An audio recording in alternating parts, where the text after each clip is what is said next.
পইচা কেইটা দিয়া পইচা কিহৰ পইচা মানে মই দেখোন কালিয়ে দাদাক কৈ থৈছিলোঁ টকা 10,000 দিয়া কথা 10,000 টকা 10,000 টকা তোমাক কিয় লাগে মই কি তোমাক সব কথা ক'ব লাগিব নেকি মই এখন ঘৰত অহাৰ পৰাই দেখিছোঁ তুমি জুখতকৈ টকাবোৰ অলপ বেছি অপচয় কৰা আৰু তোমাক 2-3 দিনৰ মূৰে টকা দৰকাৰ হৈ থাকে তোমাৰ দাদাই তোমাক 2-3 দিনৰ মূৰে ক'ৰ পৰা ইমান টকা দিব কি তুমি মোক তেনেকৈ ক'লা তুমি কেতিয়াবা জীৱনত 10,000 টকা একেলগে দেখিছা মই কিন্তু কৈ দিছোঁ মই যদি 10,000 টকা নেপাওঁ তেনেহ'লে মই গোটেই ঘৰতে জুই লগাই দিম ইমান সহজ নহয় তোমাৰ দাদাৰো কি তুমি পাগল বুলি ভাবিছা নেকি যে তোমালোকে যি ক'বা তেওঁ তাকেই শুনি যাব শুনিব লাগিব মই ৰাতুলৰ মাহীমাক আৰু তুমি যদি ইয়াতে সুবিধা লৈ আমাৰ ঘৰখনত কিবা অশান্তি সৃষ্টি কৰিবলৈ লোৱা তেনেহ'লে কিন্তু চাবা ইয়াৰ পৰিণাম ভয়ংকৰ হ'ব তাকেই তোমাৰ মানুহজনে ঘৰখনৰ কাৰণে ইমান কষ্ট কৰে আৰু খাবলৈ সময়ত ভাল বস্তুখিনি আপোনাৰ ছোৱালীয়ে খাবলৈ পায় তেওঁৰ ভাগ্যত কি মিলে মই দেখিছোঁ নহয় মই যি দিওঁ তাকেই খাব লাগিব ভাল দিলে ভাল আৰু বেয়া দিলে বেয়া এতিয়া কি চাইছ যা টকা লৈ আহ নহ'লে কিন্তু মোৰ গৰম উঠি যাব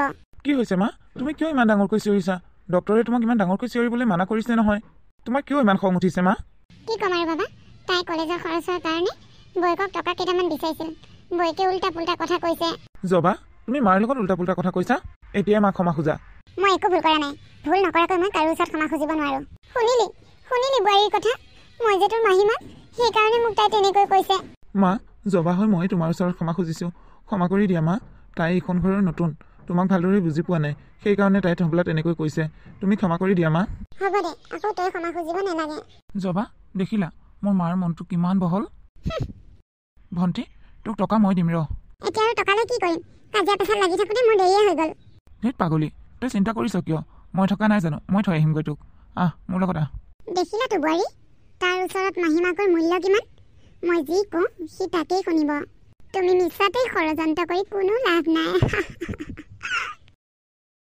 জবা মায়ে ভাত খালেনে নাই খোৱা দেৰিকে খাব হেনো তুমি খাই লোৱা কি কথা কৈছা মায়ে নোখোৱাকৈ মই খাব পাৰোঁ নেকি মাৰ পেটত ভোক নালাগে বুলি তোমাৰ পেটতো ভোক নালাগিব নেকি তেওঁ ভোক লাগিলে আহি খাই ল'বহি এতিয়া তুমি শান্তিৰে বহি ভাতকেইটা খাই লোৱা লোকৰ কথা চিন্তা কৰি থাকিলে নহ'ব নিজৰ কথাও এবাৰ চিন্তা কৰা দিনৰ দিনটো ইমান কষ্ট কৰি থাকা আকৌ খোৱাৰ সময়তো এইবোৰ তোমাৰ দেউতাই তোমাৰ কাৰণে অজস্ৰ ধন সম্পত্তি থৈ গৈছে তুমি কিহৰ ইমান কষ্ট কৰিব লাগে জবা লাহে লাহে কোৱা মায়ে শুনিব মায়ে শুনিলে মনত কষ্ট পাব আৰু মোৰ দেউতাৰ ধন সম্পত্তি অজস্ৰ থাকিল বুলিয়ে মই কি ভৰিৰ ওপৰত ভৰি তুলি খাম নেকি খাবা কেনেকৈ আকৌ মাহটো যিমানখিনি টকা ইনকাম কৰা গোটেইখিনি আহি তুমি তোমাৰ সতীয়া মাৰ হাততে তুলি দিয়াহি তাৰপিছতো আকৌ তোমাৰ ভণ্টি মাহত টকা নোজোৰে খুজোতেই টকা নেপালে গোটেই ঘৰখন হুলস্থুল লগাই দিয়ে জবা তুমি তেওঁলোকৰ কথা তেনেকৈ নক'বা মোৰ মা মৰি যোৱাৰ পিছত এই মাজনীয়ে মোক কোলাই পিঠিয়ে লৈ ডাঙৰ কৰিছে মই সৰু হৈ থাকোঁতেই মোৰ মা ঢুকাল এইজনী মাৰ কোলাতেই মই ডাঙৰ হৈছোঁ এই ঘৰৰ মাটি ভেটি সা সম্পত্তি যিমান আছে সকলোবোৰ এতিয়া মোৰ নামতেই আছে মাহীমাই এতিয়া এইবোৰ কথা গমেই পোৱা নাই তেওঁ যদি গম পাই দেউতাই মৰাৰ আগতেই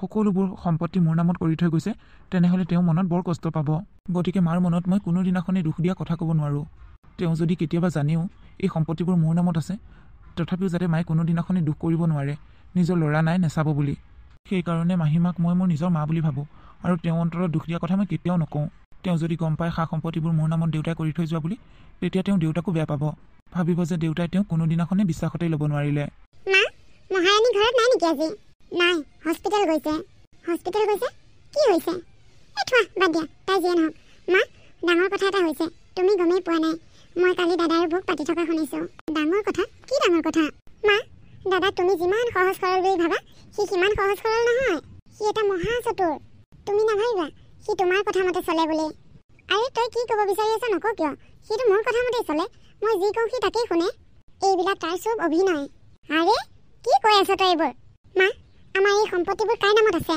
দেউতাৰৰ নামত আছে আকৌ এতিয়া দেউতা নাই যেতিয়া এই সম্পত্তিৰ মালিক মই নহয় মা নহয় আমাৰ এই সকলোবোৰ সম্পত্তি দেউতাই মৰাৰ আগতেই দাদাৰ নামত কৰি থৈ গৈছে কি মা দাদা আৰু বৈ এইবোৰ কথা পাতি থকা মই নিজেই শুনিছোঁ দাদা ইচ্ছা কৰিলে আমাৰ দুজনীক এইখন ঘৰৰ পৰা উলিয়াই দিব পাৰে আৰু উলিয়াই দিলেও আমি একো কৰিব নোৱাৰিম সেইকাৰণে তাৰমানে এইজনীয়ে ইমান দমত কথা কয় মোক মা হ'বও পাৰে তোৰ দেউতাৰে মোৰ লগত এনেকুৱা কৰিব নালাগিছিল তেওঁ মোৰ লগত বহুত অন্যায় কৰিলে কিন্তু মই এয়া হ'বলৈ নিদিওঁ এই সম্পত্তি মোৰ নামত হ'ব লাগিব যেনেকৈ নহওক এই সম্পত্তি মোৰ নামত হ'বই লাগিব মানুহক দেখাই তাৰ মোৰ প্ৰতি ইমান সন্মান ইমান মৰম কিন্তু তলে তলে মোৰ সম্পত্তি দাহ কৰা মতলব এয়া মই কেতিয়াও হ'বলৈ নিদিওঁ তুমি যি কৰা সোনকালে কৰা মা নহ'লে আমি কোনদিনা এই ঘৰৰ পৰা খেদা খাব লাগে ঠিক নাই হেৰি আপুনি গাড়ীখন ইমান স্পীডত চলাইছে অকণমান লাহে লাহে চলাওকচোন জবা তুমি কিবা অসুবিধা পাইছা নেকি একো অসুবিধা পোৱা নাই ক'তনো তেওঁ স্পীডত চলাইছে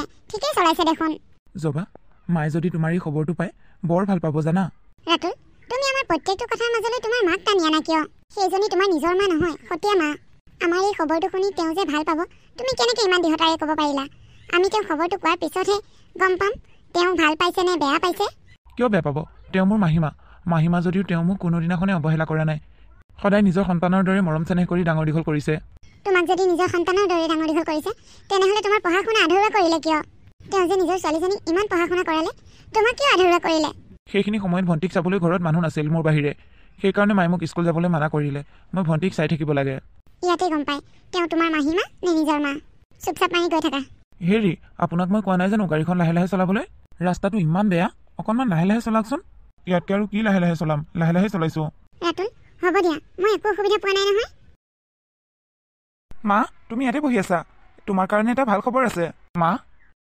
তোমাৰ কি হৈছে একো হোৱা নাই মাৰ মনটো বেয়া হৈ আছে মা তোমাৰ আকৌ মনটো কিয় বেয়া হৈ আছে তোমাক এতিয়া মই যিটো খবৰ দিম চাবা শুনাৰ লগতে তোমাৰ মনটো ভাল হৈ যাব তই এতিয়া যিমানেই ভাল খবৰ নিদিয় মাৰ মনটো কেতিয়াও ভাল নহয় কিয় নহ'ব মই কিবা এটা কথা ক'ব আহিলেই তই মাজতে উল্টা পুল্টা লগাই দিয়হি দেই মা তুমি আইতা হ'ব ওলাইছা মা কি কৈছা দাদা তুমি হেনো আইতাক হ'বলৈ ওলাইছা দাদা মই কোৱা নাছিলোঁ মাক তই এতিয়া যিমানেই ভাল খবৰ নিদিয় কিয় মাৰ মনটো কেতিয়াও ভাল নহয় মাৰ কি হৈছেনো কি হ'ল তুমি দেখোন বৰ আনন্দৰে কৈ আহিছিলা মায়ে এই খবৰটো পালে বৰ ভাল পাব ক'তা এতিয়া কি কৰিছে তোমাৰ মায়ে ঘৰখনলৈ এনেকুৱা এটা খবৰ আহিলে কোন মানুহে বেয়া পায় ঠিকেই কৈছা মানুহ মইতো মানুহ নহয় সেইকাৰণে মই এনেকুৱা এটা খবৰ পায়ো ফূৰ্তি কৰিব পৰা নাই জবা তুমি মনে মনে থাকা যোৱা ভিতৰলৈ যোৱা অকণমান আৰাম কৰি থাকাগৈ মাৰ লগত মই কথা পাতিম মই চাগে কিবা জগৰ লগাইছোঁ সেইকাৰণে মায়ে এনেকৈ আছে মা কোৱাচোন মইনো কি দুখ কৰিলোঁ তুমি যে এনেকৈ মন মাৰি আছা দুখ তই কৰা নাই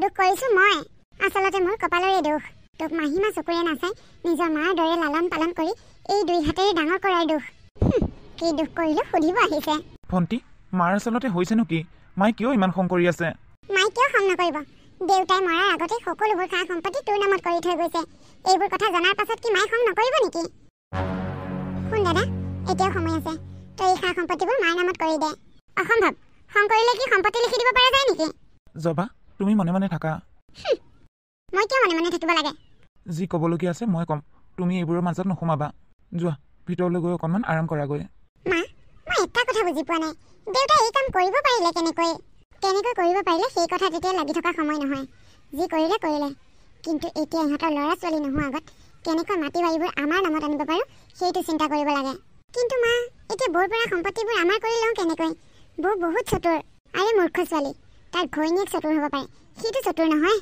এতিয়া তই মই এটা কাম কৰিব লাগিব কি কাম আমি দুইজনীয়ে নোখোৱা নোবোৱাকৈ থাকিব লাগিব আৰু তাৰ মূৰত এনেকুৱা প্ৰেছাৰ দিব লাগিব যাতে সি সা সম্পত্তিবোৰ আমাৰ নামত নিজে নিজে লিখি দি থৈ যায় লিখি দি যায় মানে ক'ত যাব সি এই সা সম্পত্তিবোৰ মোৰ নামত হোৱাৰ পিছত মই কি তাক এইখন ঘৰত থাকিব দিম নেকি যলৈ যায় গৈ থাকিব ইমান দিনে আৰু সহ্য কৰি আহিছোঁ এতিয়া আৰু সহ্য কৰিব নোৱাৰিম এইবাৰ তাৰ মাহীমাকৰ আচল ৰূপ সি দেখি যাব জবা মা আৰু ভণ্টিয়ে খোৱা বোৱা কৰিলেনে নাই মা ভাত খোৱাহি তুমি এইবোৰ কি আৰম্ভ কৰিছা মা এনেকৈ নোখোৱা নোবোৱাকৈ থাকিলে তোমাৰ বেমাৰ নহ'বনে মা মায়ে নোখোৱাকৈ থাকি বেমাৰ হ'লে তোৰ কি আহি কি যায় তোমাৰ দেউতাই ঘৰৰ সম্পত্তিবোৰ এওঁৰ নামত কৰি থৈ গ'ল তাত কি এওঁৰ দুখ আছে নেকি নিশ্চয় আছে সি ইমান দিনে কথাবোৰ আমাৰ পৰা কিয় গোপনে ৰাখিছিল ভণ্টি তহঁতে কথাবোৰ বুজিবলৈ চেষ্টা কৰ এইবোৰ কিবা মই কৰিছোঁ নেকি মই সৰু হৈ থাকোঁতেই দেউতাই মোৰ নামত উঠাই থৈ গ'ল মই কি কৰিম এতিয়া তেনেহ'লে তই এতিয়া সেই সম্পত্তিবোৰ মাৰ নামত লিখি নিদিয় কিয় একো লিখি নিদিয়ে এই সম্পত্তিবোৰ দেউতাই ৰাতুলৰ নামত কৰি থৈ গৈছে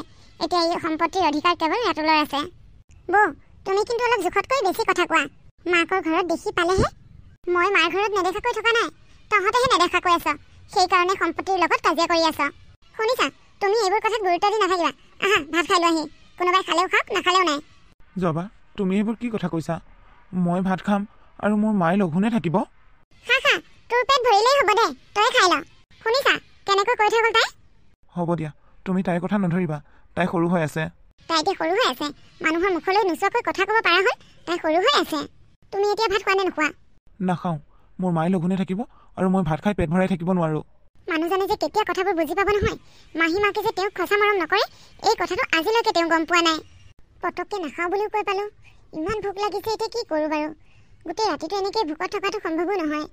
বৰ দিগদাৰী হ'ল দেখোন। কি হ'ল মা? বৰ ভোক লাগিছে। পটককৈ নাখাওঁ বুলিও কৈ পালোঁ। মা নেলাগে ৰ'বা খাবলৈ। তুমি যদি এতিয়া ভাত খাই দিয়া সিহঁতৰ আগত, তেতিয়া সিহঁতে গম পাই যাব তুমি যে এইবোৰ নাটক কৰি আছা। সিহঁত খোৱাৰ পিছত মই তোমাক ভাত আনি ৰুমতে দিম, ইয়াতে খাই ল'বা। হ'ব দে। মা এইবোৰ কৰাৰ পিছতো যদি দাদাই সম্পত্তিবোৰ তোমাৰ নামত কৰি নিদিয়ে, তেতিয়াহ'লে কি কৰিম বুলি ভাবিছা? কি কৰিম আৰু? মোৰ মাথাই কাম নিদিয়া হৈছে বুজিছ। মোৰ হাতত কিন্তু এটা উপায় আছে মা। উপায়? কি উপায়? ইমানবোৰ কৰাৰ পিছতো যদি দাদাই সম্পত্তিবোৰ তোমাৰ নামত কৰি নিদিয়ে, তেনেহ'লে তাক আমি মাৰি পেলাম। নাই নাই দেই, নহ'ব। সম্পত্তিৰ কাৰণে মানুহ মাৰিব নোৱাৰি দেই। মা আজিকালি দেখা নাই সম্পত্তিৰ কাৰণে কিমান মাৰদাৰ হৈ আছে? বাৰু হ'ব দেচোন, পিছত কি হয় দেখা যাব। এতিয়া সেইবোৰ মাৰামাৰি কথা মনলৈ নানিবি। তুমি সেই মানুহজনীৰ কাৰণে নিজকে নোখোৱা নোবোৱাকৈ কিয় ইমান কষ্ট দিছা? তুমি নোখোৱা নোবোৱাকৈ থাকিলে মই খাব পাৰোঁ জানো? তুমিয়ে কোৱাচোন, মায়ে নোখোৱাকৈ থাকিলে মইনো কেনেকৈ খাওঁ? তোমাৰ মাৰ স্বাৰ্থ পূৰণ নোহোৱালৈকে তেওঁ নাখাব। তুমিও কি নোখোৱাকৈ থাকিবা নেকি? মাৰ প্ৰতি তোমাৰ যিমান মৰম আছে, তোমাৰ প্ৰতি মাৰ কিন্তু নাই। মায়ে যদি সঁচাকৈ তোমাক ভাল পালে হয়, তেনেহ'লে এই সম্পত্তিবোৰ তোমাৰ নামত থকা বুলি জনাৰ পিছত মায়ে ইমানবোৰ নাটক কেতিয়াও নকৰিলে হয়। তেওঁতো নিজৰ ল'ৰা নাই ন, তুমিয়েতো এইখন ঘৰৰ ল'ৰা। আৰু এই সম্পত্তিবোৰ তোমাৰ নামত থকাত তেওঁ কিহৰ ইমান আপত্তি? মায়ে চাগে ভয় খাইছে ক'ৰবাত মই সিহঁতক ঘৰৰ পৰা উলিয়াই দিম বুলি। জবা, এই সম্পত্তিবোৰ মাৰ নামতে কৰি দিওঁ নেকি? নোৱাৰা, তেনে কৰিব নোৱাৰা। তেনে কৰিলে তোমাক আৰু মোক এইখন ঘৰত থাকিব নিদিব। সিহঁতে আমাক ঘৰৰ পৰা উলিয়াই দিব। বৰ ডাঙৰ সমস্যা হৈছে বুজিছা। এতিয়া সেইবোৰ চিন্তা কৰি থাকিব নালাগে, মনে মনে শুই থাকা। এসপ্তাহৰ পিছৰ কথা। বৌ এইবোৰ কি হৈ আছে? তাৰমানে কি হৈ থকা দেখিলা? এইবোৰ তাৰমানে কি কৰি আছা তোমালোকে? তোমালোকৰ চাল ধৰিব পৰা নাই বুলি ভাবিছা নেকি? কি কৰিলো আকৌ? দাদাই সিদিনাখনে ক'লে চব খা সম্পত্তিবোৰ মাৰ নামত কৰি দিব, কিন্তু আজি এসপ্তাহ হৈ গ'ল, একো খা খবৰ নাই যে। বেছি চালাকি নেদেখাবা কিন্তু আমাৰ আগত। আমি তোমালোকৰ চালবোৰ ধৰিব পাৰিছোঁ। আমাৰ চালবোৰ যদি ধৰিবই পাৰিছা, তেনেহ'লে কিয় আহিছা মোক আকৌ সুধিবলৈ? বেছি হৈছে তোমাৰ। মই চাই আছোঁ ৰ'বা। আমাৰ লগত গেম খেলি থকা পৰিণতি কিমান ভয়ংকৰ হ'ব পাৰে দেখিবা। সোনকালে ইহঁত দুটাক কিবা এটা কৰিব লাগিব। ময়ো ভাবিছোঁ ইহঁত দুটাৰ বেছি উৎপাত বাঢ়ি গৈছে। এনেকৈ চাই থাকিলে নহ'ব। এদিন এনেকৈ চাই থাকিলে ইহঁতে আমাক ঘৰৰ পৰা উলিয়াই দিব। গতিকে ইহঁতে আমাক ঘৰৰ পৰা উলিয়াই দিব নাপাওঁতে ইহঁতক কিবা এটা ব্যৱস্থা ল'ব লাগিব। বাহ, মাক জীয়েকৰ বেলেগ ষড়যন্ত্ৰ দেখোন। ভালেই হৈছে, এওঁক মাতি আনো। এওঁ মোৰ কথা বিশ্বাস নকৰে নহয়, আজি নিজে শুনাই দিওঁ। মনে মনে শুনি থাকা। মা মই কোৱা কামটোকে কৰিব লাগিব, নহ'লে আৰু উপায় নাই। ইহঁত দুটাক বিষ খুৱাই মাৰি পেলাব লাগিব। মই ইমানলৈ নাযাওঁ বুলি ভাবিছিলোঁ, কিন্তু এতিয়া উপায় নাই। চিধা আঙুলিয়ে ঘি নোলালে আঙুলি বেকা কৰিবই লাগিব। মা আজিৰ পৰা বুক পাকঘৰত সোমাবলৈ নিদিবা। তুমিয়ে ভাত পানী ৰান্ধিবা, তেতিয়াহে বিষ মিলাই দিব পাৰিম খোৱাৰ খাদ্যৰ লগত। তাকেই কৰিব লাগিব। এতিয়া শুনিলা তোমাৰ মা আৰু ভণ্টিয়ে তোমাক কিমান ভাল পায়? ইহঁতে মোক মাৰিবলৈ ৰেডি হৈছে। বাহ বাহ, মই মাক কোনোদিনাখনে মাহীমা বুলি ভবা নাছিলোঁ। মই নিজৰ মা বুলি ভাবিছিলোঁ, কিন্তু তেওঁ আজি মোক চিনাকি কৰাই দিলে তেওঁ মোৰ আচল মা নে মাহীমা। ইমান দিনে মই অন্ধবিশ্বাসৰ মাজত আছিলোঁ। এতিয়া যি কৰোঁ মই কৰিম। সিহঁতে মোক মাৰে, সিহঁতে মোক মাৰিব নোপোৱা আগতেই মই সিহঁতক কি কৰিম চাই লোৱা। আজি তেওঁ নিজে শুনিলে কথাবোৰ ভালেই হ'ল। মই কৈ থাকিলেও বিশ্বাস নকৰে নহয়। হে ভগৱান, তুমি যি কৰিলা ভালেই কৰিলা। কি হ'ল দাদা, কিয় মাতিছিলি? তই তাৰমানে সম্পত্তিখিনি মাৰ নামত কৰি দিলি ন? নাই দিয়া, তহঁত দুয়োজনী মোৰ ঘৰৰ পৰা ওলা। দাদা তই এইবোৰ কি কৈছ? তই পাগল হৈছ নেকি? এইবোৰ চব বোৱাৰীয়ে কৰিছে। বোৱাৰীয়ে তাক উচতাইছে আমাক ঘৰৰ পৰা উলিয়াই দিবলৈ। এনেই সি আমাক ঘৰৰ পৰা কি উলিয়াই দিব? ৰাতুল, এইজনীয়েতো হোৱাই নোহোৱাই কথাবোৰ লগাই লগাই আমাক ঘৰৰ পৰা খেদিহে এৰিছে ন? মা তোমালোকে জবাক এনেই দুখ নিদিবা। মই জবাৰ কথা শুনি তোমালোকক ঘৰৰ পৰা উলিয়াই দিয়া নাই। আজি তুমি আৰু ভণ্টিয়ে ভিতৰত পাতি থকা সকলোবোৰ কথা মই শুনিছোঁ।